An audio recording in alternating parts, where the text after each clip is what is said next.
প্রিয় দর্শক, সাজ্জাদ কাদিরের প্রীতি এবং শুভেচ্ছা নিন। এই মুহূর্তে আপনাদের সামনে কথা বলতে এসেছি ইরান হামলায় যুক্তরাষ্ট্রের স্বার্থ কি বললেন ট্রাম্প, এই প্রসঙ্গটি নিয়ে আপনাদের সামনে কথা বলবো। মার্কিন প্রেসিডেন্ট ইরানে হামলার কারণ ব্যাখ্যা করেছেন, তবে এর অনেক সমালোচক এমনকি অনেক সমর্থকও এই ব্যাখ্যায় সন্তুষ্ট হবেন বলে মনে হয় না। কারণ তিনি কোথাও উল্লেখ করেননি যে যুক্তরাষ্ট্র আসন্ন হুমকির মুখে ছিল, যার কারণে মার্কিন সংবিধান অনুসারে এই হামলাকে বৈধতা দেওয়া যেতে পারে।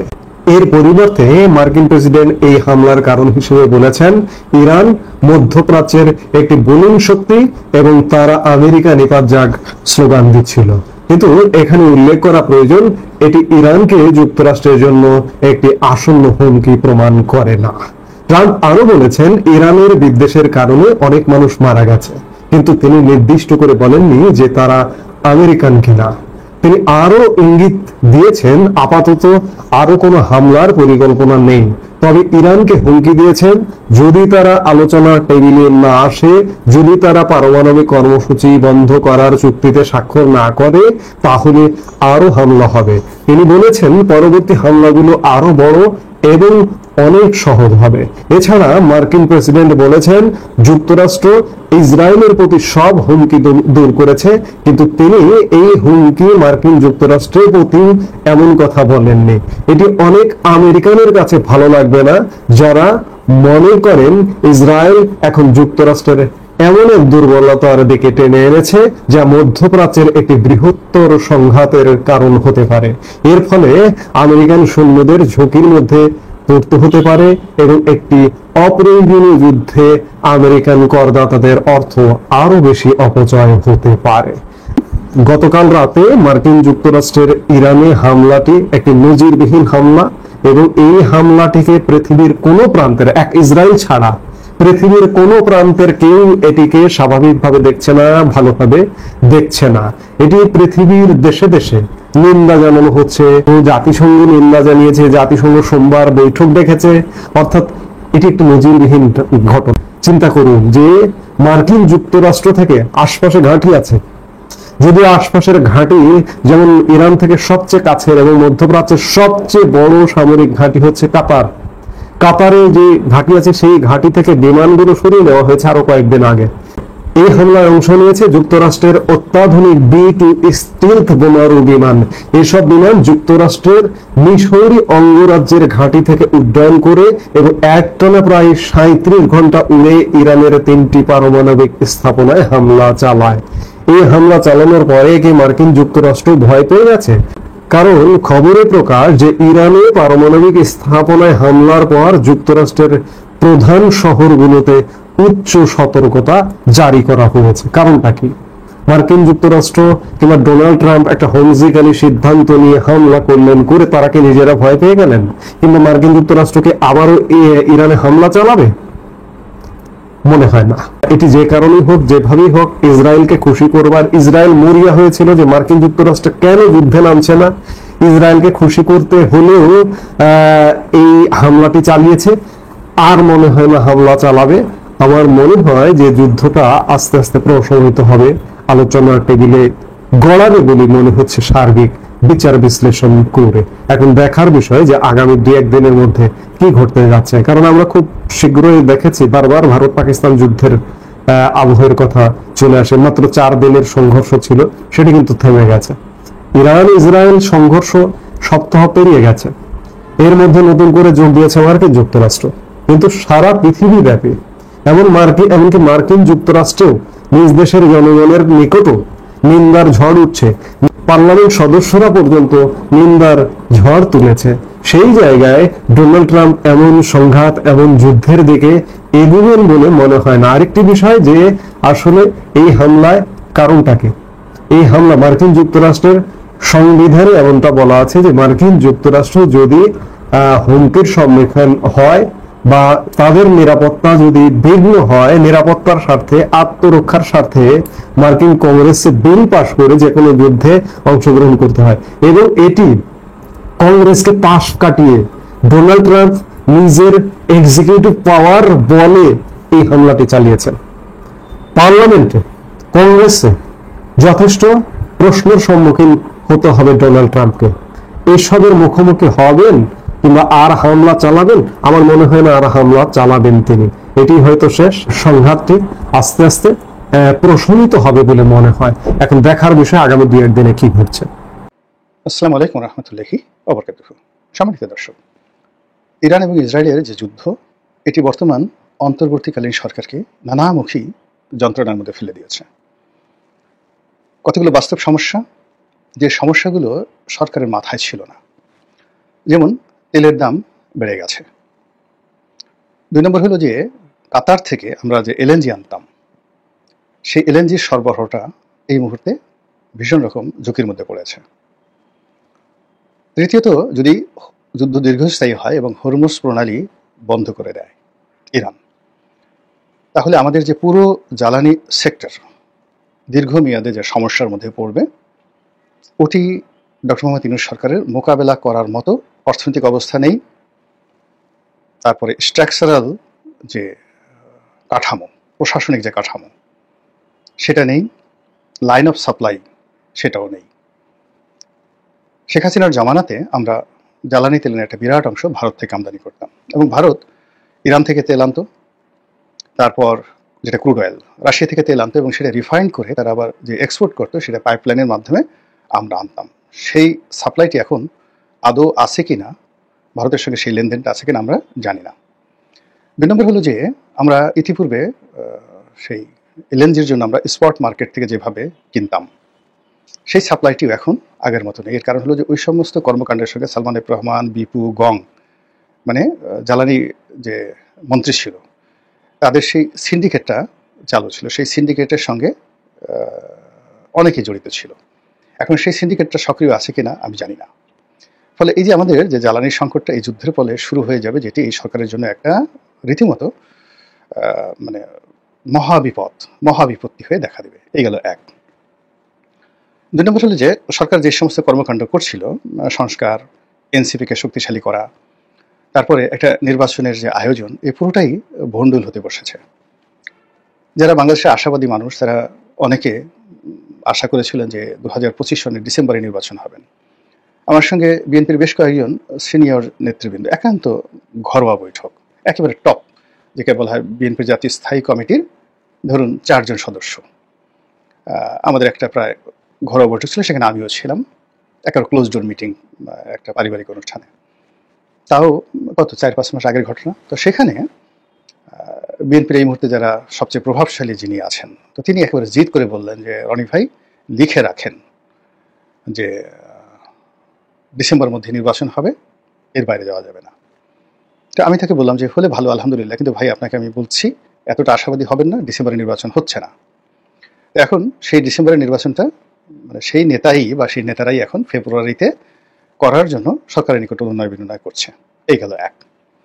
ওই বৈঠকে বিএনপির সবচেয়ে জনপ্রিয় এবং যাকে বলা হয় এই মুহূর্তে বিএনপির মধ্যে যে ইন্টারকানেক্টেড শীর্ষ নেতা, যারা যে কিনা একই সঙ্গে দেশি বিদেশি, বিএনপির সঙ্গে অন্য রাজনৈতিক দলের সবচেয়ে বড় নেগোসিয়েটর যিনি আছেন, তো তিনি আমাকে জিজ্ঞাসা করলেন যে রনি ভাই কি হবে, কি হবে? তা আমি বললাম কি আর হবে, আপনাদেরকে আবার পালাতে হবে। মানে ইলেকশন যদি না হয়, আর্মি যদি ক্র্যাকডাউনে যায়, পুলিশ যদি ক্র্যাকডাউনে যায়, তাহলে আপনাদেরকে পালাতে হবে আবার। তো ভদ্রলোক জ্ঞানী মানুষ, বুদ্ধিমান মানুষ, ফ্রেন্ডলি, বহুদিন ধরে তার সাথে আমার বন্ধুত্ব, সেই 2009 সন থেকে পারিবারিক সম্পর্ক। তো তার মুখটা কালো হয়ে গেল। বিএনপির মহাসচিব ছিলেন, তিনি মাথাটা নুয়ে রাখলেন। আজকের দিনের যে খবর, সেটা খবর হলো যে এই যে কুমিল্লাতে বিএনপির এক নেতাকে থানা পুলিশ পিটিয়ে মেরে ফেলেছে। এই যে শুরু হলো। আর বিএনপির যত চাঁদাবাজ আছে, যা কিছু আছে, সম্ভাব্য প্রার্থী যারা আছে, যারা এই অপকর্মের সাথে জড়িত, তাদেরকে গোয়েন্দা নেটওয়ার্কের মধ্যে ফেলে সেনাবাহিনী, পুলিশ এমন একটা অবস্থায় রেখেছে, 1 ঘন্টার মধ্যে, উইদিন 30 মিনিটস, 1 ঘন্টা লাগবে না, 30 মিনিটের মধ্যে অন্তত পক্ষে এরকম সারা বাংলাদেশ থেকে 5,000 চিহ্নিত চাঁদাবাজ, যারা নিন্দিত, যাদেরকে ধরলে এলাকায় মিষ্টি বিতরণ হবে, এই প্রস্তুতি নিয়ে প্রশাসন বসে আছে। তো যেটা বলছিলাম যে এরকম যে একটা অবস্থা, সেই অবস্থার মধ্যে অলানে ছাড়েন যে ইরাক এবং ইরান, জর্ডান, এমনকি সৌদি আরব, তারা যেভাবে ইরানের পক্ষে ঐক্যবদ্ধ হচ্ছে, আবার ইসরায়েলের যারা বন্ধু, পরীক্ষিত বন্ধু, তারা কেউ টু শব্দ করতে পারছে না, ইনক্লুডিং ভারত। ইসরায়েলের সঙ্গে কৌশলগত সম্পর্ক তুরস্কেরও আছে, কিন্তু তুরস্ক যুদ্ধ করার জন্য প্রস্তুতি নিচ্ছে, ইসরায়েলের পক্ষে না। আবার ভারত এখানে যে কৌশলগত অবস্থার মধ্যে পড়েছে, ভারতের একটা বিশাল ইনভেস্টমেন্ট রয়েছে, কয়েক বিলিয়ন বিলিয়ন বিলিয়ন ডলার, সরকারি এবং বেসরকারি, বন্দর খাতে এবং অন্যান্য খাতে, কনস্ট্রাকশন থেকে শুরু করে অবকাঠামো নির্মাণে, ইসরায়েলে এবং ইরানে। এবং ইসরায়েলের সাথে ইরানে তাদের ইনভেস্টমেন্ট বেশি, এবং দুই জায়গাতেই তারা ধরা খেয়েছে। এবং ইসরায়েলও ভারতীয়দেরকে সন্দেহের চোখে দেখা হচ্ছে, আর ইরানে তো রীতিমতো ভারতীয়দেরকে গণশত্রু মনে করা হচ্ছে, পাইকারি হারে ধরে ধরে পিটুনি দেওয়া হচ্ছে, ক্রস ফায়ার দেওয়া হচ্ছে এবং মেরে ফেলা হচ্ছে, প্রাণ নিয়ে সেখান থেকে পালানোর জন্য উদ্গ্রীব হয়ে গেছে। তো এর ফলে কি হলো, আমাদের দেশে এই যে এই সময়টিতে র এবং মোসাদের যে খেলাধুলা ছিল, পুরো খেলাধুলাটা স্টপ হয়ে গেছে। এই মুহূর্তে বাংলাদেশে রয়ের এবং যাকে বলা হয় মোসাদের যে কার্যক্রমের যে যোগান ছিল, এটা ডিফিউজ বা ফিউজড হয়ে গেছে।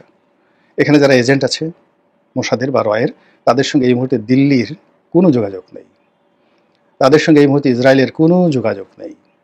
আর র এবং মোসাদ কেন্দ্রিক যে পাওয়ার হাউসগুলো এখানে চলছিল, সরকারের ভিতরে, সরকারের বাইরে, এবং ইনক্লুডিং সিআইএ সহ, সবগুলো তাদের যে কানেক্টিভিটি তারা হারিয়ে ফেলেছে। এখন আমেরিকা ইয়ানফসি, ভারত ইয়ানফসি, মোসাদ ইয়ানফসি, তারা ইরানকে নিয়েই এতটা ব্যস্ত, যার ফলে বাংলাদেশের দিকে মনোযোগ দেওয়ার মতো কোনো রকম অবস্থা নেই। এখন ডক্টর মোহাম্মদ স্বয়ং ইনু যদি আমেরিকাতে যান, তো সেখানে পররাষ্ট্র মন্ত্রণালয়ের কারোর সঙ্গে তিনি দেখা করতে পারবেন না, মানে মার্কিন স্টেট ডিপার্টমেন্টের কারোর সঙ্গে তিনি দেখা করতে পারবেন না। চেষ্টা করে দেখেন, তিনি যেভাবে ইংল্যান্ডে গিয়ে হোটেলে বসেছিলেন এবং সেখানে গিয়ে তিনি যেভাবে একেবারে বাধ্য হয়ে শেষ পর্যন্ত তারেক রহমান সাহেবের সঙ্গে বৈঠক করে তার মুখ রক্ষা করেছেন, এখন তিনি যদি আমেরিকাতে যান, সেক্ষেত্রে কার সঙ্গে, তিনি মুশফিক ফজল আনসারির সঙ্গে বড় জোর বৈঠক করতে পারেন। তারপর ওখানে যদি বিএনপির কোনো নেতা হয়, বা তিনি যদি মনে করেন যে সজীব ওয়াজিদ জয়ের সঙ্গে দেখা করতে চান, জয় তার সঙ্গে এই মুহূর্তে দেখা করবেন কিনা আমি বলতে পারবো না। এরকম একটা অবস্থা তৈরি হয়ে গেছে। This is the reality. তো এই রিয়ালিটিতে ডক্টর মোহাম্মদ ইউনূস সরকারের জন্য কি সমস্যা হতে পারে? সেই সমস্যা যে সমস্যাটা এখন ইসরায়েলের হচ্ছে। অর্থাৎ ইসরায়েলকে আরব বিশ্ব যেভাবে ভয় পেত, ইরান যেভাবে ভয় পেত যে তারা 1 মিনিটের মধ্যে সবকিছু উলটপালট করে দিতে পারে, সেই ভয়টা কেটে গেছে। কেটে যাওয়ার ফলে কি হচ্ছে, ইসরায়েল যা, তাকে সেটাই নিয়ে যুদ্ধ করতে হচ্ছে। অর্থাৎ তার যা কিছু আছে এবং সে যা কিছু করতে পারে, দ্য রিয়ালিটি, এখানে ফুলিয়ে ফাঁপিয়ে কোনো কিছু করার সুযোগ নেই ইসরায়েলের এই মুহূর্তে। এবং ইসরায়েলকে এখন আমাদের যেটা মনে হচ্ছে, সেটা হলো ইসরায়েলকে আমরা যেটা মনে করতাম, অর্থাৎ ইসরায়েলের ক্ষমতা যদি 1 থাকে, আমরা সেটাকে 100 গুণ বড় করে ইসরায়েলের ভয় পেতাম। আবার ইরানকে আমরা যত ছোট মনে করতাম, ইরানের এখন যে শক্তিমত্তা দেখাচ্ছে, সেই শক্তিমত্তার 100 ভাগের 1 ভাগ আমরা তাকে মনে করতাম ইরানকে। তাহলে ওইদিকে যদি 100 আর এদিকে 100, এই দুটো যদি পূর্ণ করেন, তাহলে দুইয়ের মধ্যে ডিফারেন্স হয়ে গেছে 10,000 গুণ। 100 × 100, 10,000 গুণ ডিফারেন্স হয়ে গেছে বিটুইন ইসরায়েল অ্যান্ড ইরান। বাংলাদেশে একই অবস্থা। বাংলাদেশে ডক্টর মোহাম্মদ ইউনূসকে আমরা প্রথম থেকেই, তিনি যা তার চেয়ে 100 গুণ আমরা বড় করে তাকে দেখেছি। তিনি নোবেল লরিয়েট, তিনি আমেরিকার বন্ধু, তিনি ইউরোপ আমেরিকার বন্ধু, ইমানুয়েল ম্যাক্রো আমেরিকার যে মানে ফ্রান্সের প্রেসিডেন্ট, কিয়ার স্টারমার ব্রিটিশ প্রধানমন্ত্রী, সংযুক্ত আরব আমিরাতের যিনি শাসক রয়েছেন, দুবাইয়ের শাসক, আবুধাবির শাসক, এরা সব ইউনূস বন্দনা করেন। ইউনূস সাহেব যদি চান, চীনের প্রেসিডেন্ট হাসে। তারপরে ইউনূস সাহেব যদি ডিজায়ার করেন, কাতারের আমির বাংলাদেশে উড়ে চলে আসে। কিন্তু আমরা গত কয়েক মাসে যেটা দেখেছি, সব বোগাস। তিনি ফ্রান্সের একটা অনুষ্ঠানে যাননি ডক্টর মোহাম্মদ ইউনূস, এর কারণ হলো শত চেষ্টা করেও ইমানুয়েল ম্যাক্রোর সঙ্গে তিনি একটা বৈঠক করতে পারেননি, সাইড লাইনে হলেও না। এটা ছবি তোলার মতো অবস্থা তার তৈরি হয়নি, ফলে তিনি রাগ করে ফ্রান্সেই যাননি। অথচ বিদেশে যাওয়ার জন্য তিনি যে কি উদ্গ্রীব, ওখানে গুরুত্বপূর্ণ একটা বৈঠক ছিল। অথচ লন্ডনে তিনি যে কাজে গেছেন, তার 1000 গুণ গুরুত্বপূর্ণ বৈঠক ছিল ফ্রান্সে, তিনি সেখানে যাননি জলবায়ু সংক্রান্ত। কাতারে তিনি গেছেন, সেখানে আমিরের সঙ্গে তিনি বৈঠক করতে পারেননি। এরপর তিনি জাপানে গেছেন, জাপানে গিয়ে একটা বৈঠক করেছেন বটে, তবে সেই বৈঠকটা কেবলই মাত্র জাপানকে দেওয়ার জন্য। জাপান বাংলাদেশের একটা প্রকল্পে, ভারতের জন্য যে প্রকল্পটা হয়েছে, অর্থাৎ শেখ হাসিনার জমানাতে ভারত মানে বাংলাদেশের যে ইন্টারনাল কানেক্টিভিটি, রেল ব্যবস্থা, এই রেল ব্যবস্থা নির্মাণের জন্য একটা চুক্তি করেছে এবং সেই কাজটি জাপানি কোম্পানিকে দেওয়া হয়েছে।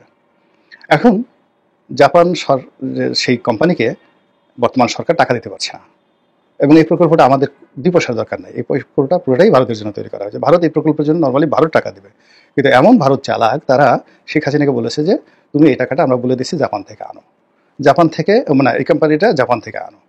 তো ভালো কথা, সেই প্রকল্পে জাপান সহযোগিতা করবে। করার পরে এখন সরকারের যে ফান্ড, সেই ফান্ডের দুটো অংশ, অর্থাৎ যখন একটা মানে প্রকল্প হয়, সেই প্রকল্পে সরকার দেবে 100 টাকা, জাপান যারা ঋণ দিচ্ছে তারা দেবে 100 টাকা। তো জাপানের ঋণ তো সেই 200 টাকা নিয়ে জাপানের কোম্পানি সেই কাজ করে যাচ্ছে। এখন সরকারের ভাগে যে 100 টাকা পড়বে, সেই 100 টাকা এই গত 10 মাসে দিতে পারেনি। এজন্য সেই জাপান যে ঋণ স্যাংশন করেছে, সেই ঋণের বাইরে আরও ঋণ জাপান বলছে ঠিক আছে, আমার এই কোম্পানিটাকে চালানোর জন্য তোমাকে আরও $1 বিলিয়ন ঋণ দেবো। সেই ঋণের জন্য সে সেখানে গিয়ে প্রধানমন্ত্রীর সাথে দেখা করেছে, মানে জাপানের স্বার্থে। বাংলাদেশের স্বার্থে ওখান থেকে 1 পয়সা তারা পায়নি। এই হলো অবস্থা। তো সেই ডক্টর মোহাম্মদ ইউনূস গত 10 মাসে আমরা তাকে যত বড় মনে করেছিলাম, সেটা কমতে কমতে কমতে কমতে একেবারে শূন্যে আসেনি। এখনও 10 to 20%। এখন অনেক লোক মনে করে বাংলাদেশে যে তিনি বাংলাদেশের রত্ন, তিনি বাংলাদেশের গর্ব। 1000 বছর এরকম লোক সৃষ্টি হয় না। বাংলাদেশের যেমন ব্রিটেনের রাজার সঙ্গে তার একটা ছবি, সেই ছবি দিয়ে আমাদের অনেক ইউনূস ভক্ত মন্তব্য করছেন যে রাজা যাবে, রাজা আসবে, কিন্তু ইউনূস যাবে, ইউনূস আসবে না। পৃথিবীতে ইউনূস একটাই। তো এই মানে কথা তারা বলছে যে এরকম কে যেন একটা কথা এরকম বলেছিলেন বিখ্যাত ব্যক্তি, তার সেই কথার উদ্ধৃতি দিয়ে। আরে বাবা, সেই কথা তো সবাই সমান, এই পৃথিবীতে অনেক রাজা যাবে, অনেক রাজা আসবে, কিন্তু আমি ছোট একজন মানুষ, গোলাম মোল্লা রনি। আমি তো ইউনিক। আমি যাই হই না কেন, আমি এমনকি এই ঢাকা শহরে একটা নাপিত, একটা জেলে, একটা ঝাড়ুদার, একটা রিক্সাওয়ালা, ইউনিক, আল্লাহর তৈরি করা একটা ব্যতিক্রমধর্মী মানুষ। তো তার মতো থেকে পৃথিবীতে আসবে না, আমার মতো কেউ আসবে না, অন্য মানুষ আসবে, কিন্তু আমার মতো আসবে না। তো যাই হোক, এখন আপনি যদি কারো প্রশংসা করতে চান তো আপনি করতে পারেন। তো সেইভাবে ইউনূস যারা বন্দনা করছেন, তারা সেইভাবে ইউনূসকে এখনও সেই মানে তিনি যা তার চেয়ে আরও 20 গুণ বড় করে দেখছেন, যেটা জুলাই আগস্টের সময় 100 গুণ ছিল। এখন এই যে 20 গুণ তাকে বড় করে দেওয়া হচ্ছে, এটা যাকে বলা, যদি একটা বেলুন ধরেন, ফানুস, সেই বেলুনটি এই ইরান এবং ইসরায়েল যুদ্ধের ফলে একদম ফুটো হয়ে যাচ্ছে।